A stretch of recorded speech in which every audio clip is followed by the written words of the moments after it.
Ken Corlett, this bill is meant to be aimed at reforming, huge inequalities in school admission practices.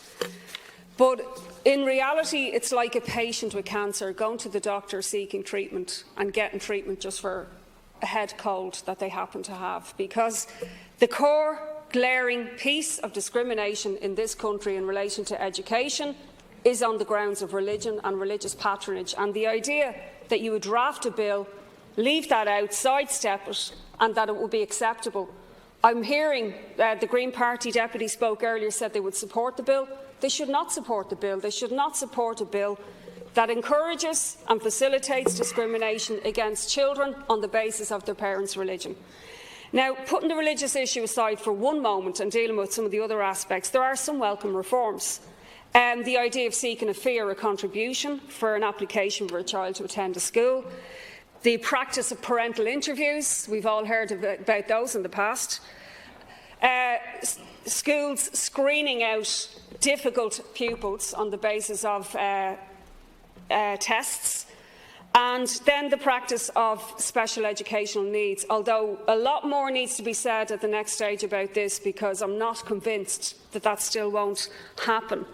And it is welcome that schools have to publish admissions policy, although most of them, to be honest, do in any case. I'd like to take issue with the Minister retaining the past pupil rule. In effect, this is a continuation of the old boys and old girl network, because people who end up in university together studying law, studying some of the prestige courses, medicine or whatever, tend to have gone to the same schools, and it's just a continuation of that culture.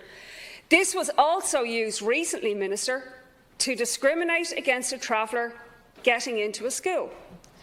The way that the school circumvented the equality legislation was they said that his father had not attended the school. Minister, you have to answer why you won't remove that, because this will be a further ground for people to be kept out who are marginalised already. And we've had enough marginalising of the travelling community in this country for a long time.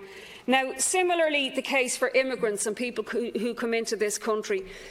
You'd have to say we've some stuff in Ireland that Trump would be just pure envious of. And when it comes to health and education and the Catholic Church's control, we can see how that is. In Dublin West, Deputy Troy was asking, was this really a big issue at all? Well, in Dublin West, we've got 1 in 4 people who are not of Irish origin, and it's the fastest growing area, or among the fastest growing areas of Ireland. So most people coming in, they don't have a family history of anyone attending a school, and therefore you can see how this can be used potentially as well. We also have an issue with homeless families. 40% of the homeless are from my constituency in Dublin, and you can see the complications if this is to be used as well. Now, we're told the bill will eliminate socio-economic criteria for getting access to schools, but of course, while we still have poverty, while we still have social division, that won't happen.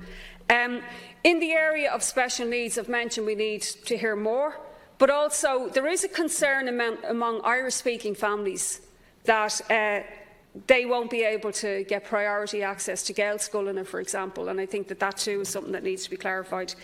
Now, the substantive problem with the bill, as I said, is that it continues religion as a criteria for keeping a child out of a school. This is despite education being a right in the Constitution, and I too would love to hear from the Minister which parts of the Constitution is he referring to and Deputy Burton referring to when they say that there's constitutional rights that have to be considered. Because the Constitution, of course, is being used for everything to deal with the housing crisis as well. But there is no right to discriminate or to have a denominational education in the Constitution. And pointing us in the direction of the Labour Party bill as dealing with this issue, I'm afraid, isn't the case, because it doesn't conclusively deal with discrimination. It just gives the catchment area of the school more priority over the parents' religion. And of course, it doesn't challenge the status quo. And I think what people have to conclude is this. We have a state and political parties in this Dáil who are petrified of taking on the Catholic Church, and they will not do it. And people have to realise, if you want that type of change, The left parties that have always advocated and championed it are the only ones you can rely on to quickly make the radical change that's necessary. It's not going to be done by the big parties in here. And they're willing to, like, cower to the Catholic Church to the point of illegally allowing open religious discrimination in school and in school admissions. As a socialist, I stand for a full separation of church and state. I also fully support religious freedom. It's a very important thing to defend. We oppose the state interfering in the personal beliefs of people, but we also oppose religious views being imposed on people against their wishes. And it's incorrect to say that allowing religious discrimination in school admission has to be permitted to defend religion. The legal advice that we have seen shows there's no problem removing religious discrimination in school. And in fact, people are being religiously discriminated against as we speak.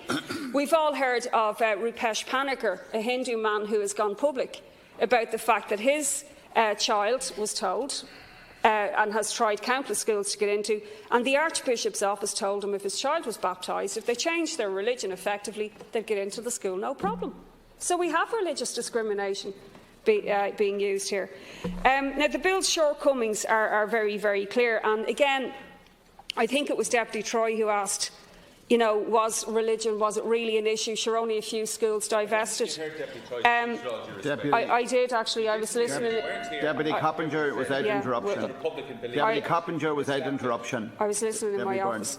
A large volume of emails and calls have come in to my office in relation to this, and if you stop shouting over me, the UN has also taken issue with Ireland in relation to their the discrimination. But just to show how out of step it is with the majority of people in Ireland, countless surveys have been done in relation to this. 87% say the state has a responsibility to ensure that children don't experience discrimination in the school curriculum. 77% agree schools should not have the right to refuse admission on the grounds of religion, and 84% agree that the education system should be changed so no child should be excluded on the grounds of religion. And those surveys have been done again and again.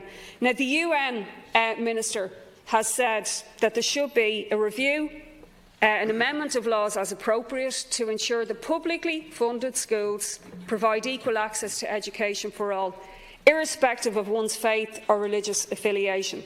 Now, this bill continues to fly in the face of that. The only change the bill will make on religion is that schools must publish their ethos and outline how they'll allow an opt-out.